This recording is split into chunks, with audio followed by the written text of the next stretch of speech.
पंकज बहुत ही अच्छा इंसान है, मगर उसके घर में बहुत ज्यादा गरीबी है, इसलिए उसकी पत्नी हमेशा ताना मारती रहती है। अजी सुनती हो? अरे जल्दी कुछ खाने के लिए लेकर आओ, बहुत भूख लगी है। अरे चिल्ला क्यों रहे हो? ये लो पकड़ो। है ये क्या, 2 सूखी रोटी? जैसी कमाई करोगे वैसी ही रोटी मिलेगी ना तुम्हें। ये तुम्हारे भाई को देखो, कितना अच्छा कमाता है। वाह क्या बात है, काश तुम्हारी जगह मेरी उसके साथ शादी हुई होती। ठीक है, मैं भी चलता हूँ, काम करके ही दिखाता हूँ तुम्हें। अब तो कमाई करके ही घर वापस आऊंगा, समझी ना? और पंकज काम की तलाश में अपने गांव छोड़कर दूसरे गांव की तरफ चल पड़ता है। दूसरे गांव की तरफ जाते समय वो जंगल के रास्ते में भटक जाता है। ये कहाँ आके फंस गया हूँ, कुछ समझ में ही नहीं आ रहा है। चलते चलते शायद जंगल में ही फंस गया हूँ। थक गया हूँ बहुत, पेड़ के नीचे लेटकर थोड़ा आराम करता हूँ, फिर उठकर 2 रोटी खा लूंगा। पंकज इतना थक जाता है कि वहां पेड़ के नीचे ही सो जाता है। तभी एक सुंदर सी परी उस पेड़ के नीचे उतर आती है। उस दिन कुछ ऐसा हुआ, अरे ये इंसान यहाँ, इसके बगल में क्या पड़ा है? ये तो एक थैला है, देखो तो इस थैले में क्या पड़ा है, देखती हूँ। परी पंकज के थैले में वो 2 सूखी रोटियां निकाल के खाने लगती है। अरे सच में बहुत ही स्वादिष्ट है। हर दिन स्वर्ग का खाना खा खा के मेरे मुंह का स्वाद ही बिगड़ गया था। ये खाना खाकर मेरे मन को बहुत सुकून मिला। अब और खाने की इच्छा हो रही है, पर मैं तो दोनों ही रोटी खा ली हूँ। अब उस इंसान को क्या बोलूंगी और वो अब इंसान क्या खाएगा? नहीं, मैं इसके खाने की व्यवस्था करती हूँ। परी थैले की तरफ हाथ रखकर कुछ प्रार्थना करती है और चमकती रोशनी के साथ उस थैले में कटोरा प्रकट हो जाता है और परी मुस्कुराते हुए गायब हो जाती है। पंकज जैसे ही थैला खोलता है तो उसमें वो कटोरा देख के हैरान हो जाता है। अरे ये क्या हो गया, रोटियां कहाँ गई? यही तो मेरी थाली में थी। अरे ये क्या हो गया मेरे साथ, अब मैं क्या खाऊंगा? अरे ये क्या, ये तो खाली कटोरा है, खाने का तो नामो निशान नहीं, उसके बदले खाली कटोरा। इस खाली कटोरे का क्या करूंगा मैं, फेंक ही देता हूं इसको। जैसे ही पंकज उस कटोरे को फेंकता है, उसमें से नेक दिल जिन प्रकट हो जाता है। अरे बाप रे, तुम कौन हो और क्या चाहिए तुम्हें मुझसे? मैं आपका गुलाम हूं प्रभु, मुझे कुछ नहीं चाहिए। हैं, मेरा गुलाम? ये क्या बोल रहे हो? क्या तुम्हारे पास कुछ खाने को है? मुझे बहुत भूख लगी है। मालिक आप हुक्म कीजिए, आपको कौन सा खाना चाहिए? मुझे बहुत सारी मिठाइयाँ खानी है। हाँ, मिठाइयाँ खानी है। जिन अपने मंत्र से वहां पर मिठाई की प्लेटों का ढेर लगा देता है और गायब हो जाता है। पंकज हैरान होने से ज्यादा खुश होकर सारी मिठाई खा लेता है। पंकज कटोरा उठाते हुए कहता है, अच्छा, अगर ये जादुई कटोरा मेरे साथ रहेगा तो मुझे खाने की कोई चिंता ही नहीं रहेगी। अरे ये तो बहुत ही बड़ा है, ये देख के तो मेरी बीवी बहुत खुश हो जाएगी। चलो जल्दी से घर चलता हूँ। अरे सुनो, कहाँ गई? अरे इधर देखो, देखो मैं तुम्हारे लिए क्या लाया हूँ।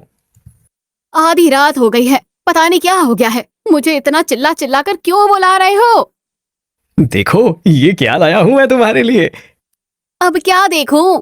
1 रुपए का रोजगार तो करके आए नहीं हो और ऊपर से मुझे एक खाली कटोरा दिखा रहे हो। हाँ, पर ये ऐसा वैसा कटोरा नहीं है। इस कटोरे को जमीन पर ठोकोगे ना तो तुम्हें जो चाहिए वो मिल सकता है। दिखाओ दिखाओ। जैसे ही पंकज वो कटोरा दोबारा जमीन पे मारता है तो वो जिन दोबारा प्रकट हो जाता है। मैं आ गया, हुक्म कीजिए प्रभु।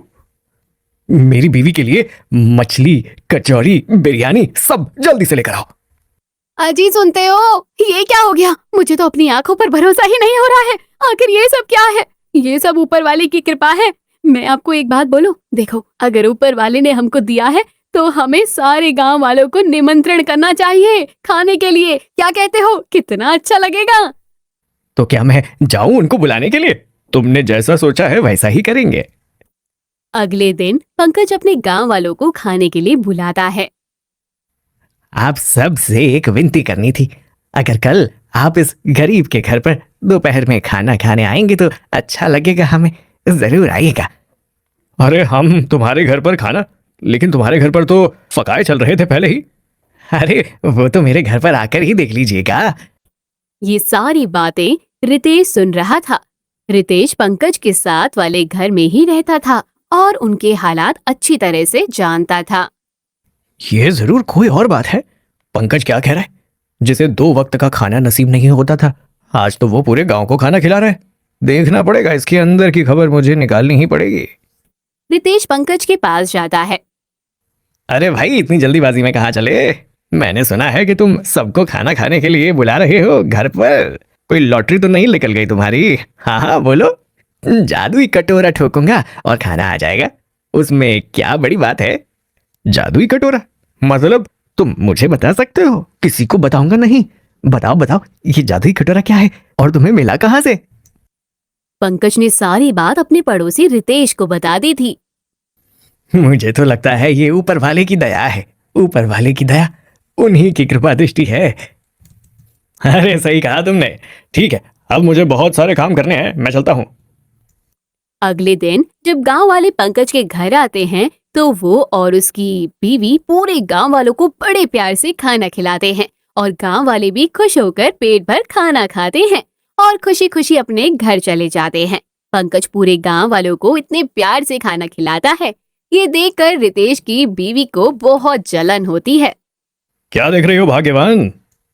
अरे देख क्या रहे हो? ये अचानक इनके पास इतने पैसे कहाँ से आ गए? अरे चिंता मत करो, मैंने सारी व्यवस्था कर रखी है। मैंने तो पंकज से सारी बातें मालूम कर रखी है। अच्छा, तो मुझे तो कुछ बताओ जरा। बताऊंगा, तुम्हें सब बताऊंगा भाग्यवान जी। अरे पहले तुम अच्छा खाना बनाकर दो मुझे, मैं भी जाऊंगा जादुई कटोरा लेने।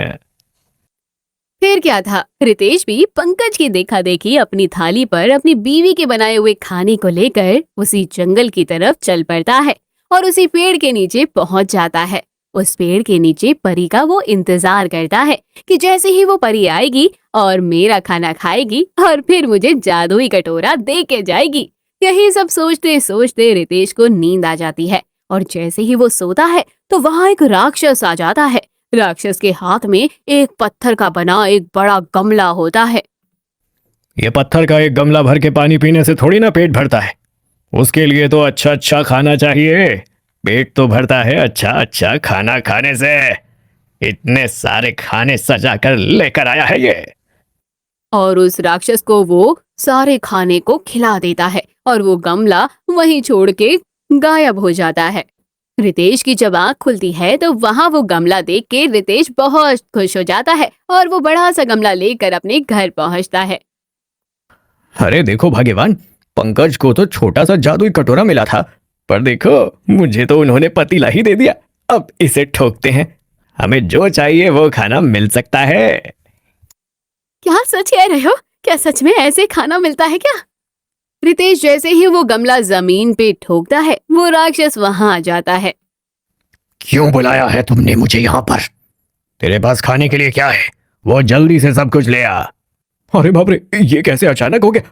रितेश की पत्नी गुस्से में कहती है, अरे किसी काम के नहीं हो तुम। अगर इसको कुछ हो गया ना तो वो हमें खा जाएगा। तो भागो। बस फिर क्या था, रितेश और उसकी पत्नी आगे आगे और वो राक्षस उनके पीछे था। ज्यादा लालच करने की वजह से इनका ये हाल हुआ था। दूसरी तरफ पंकज और उसकी पत्नी सुख शांति से अपना जीवन बसर कर रहे थे।